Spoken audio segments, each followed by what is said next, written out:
A supermoon marked the end of an initial 30-day mourning period following the death of Thailand's king. Festivities and ceremonies can now take place. Loi Krathong is when Thais pay respects to the goddess of water. Here in the northern city of Chiang Mai, it was also another chance to remember the late King Bhumibol Adulyadej. The Grand Palace in Bangkok has been the focal point for Thais to grieve.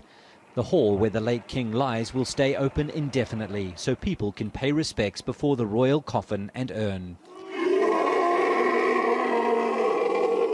Sacred white elephants were brought from the old kingdom of Ayutthaya, north of the capital. They used to be seen as a symbol of royal power. On this day, they were ridden to the gates of the palace to honour the man who sat on the throne for 70 years. No one really knew what to expect when the king died. After all, most Thais have only known one king. People weren't sure how to behave, what to wear, or if shops and restaurants would even be allowed to open. Despite a ban on entertainment and large events, fears of an economic shutdown weren't warranted. And Thailand's important tourism industry has been largely unaffected. Bars and restaurants have stayed open, although music and other entertainment were toned down until now.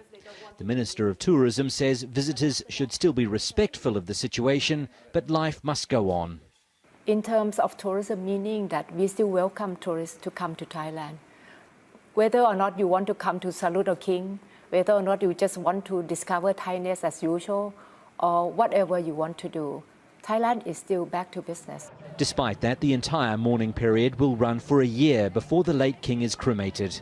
Regardless of the occasion, many Thais will continue to reflect on what he meant to them and their country. Wayne Hay, Al Jazeera, Chiang Mai, Thailand.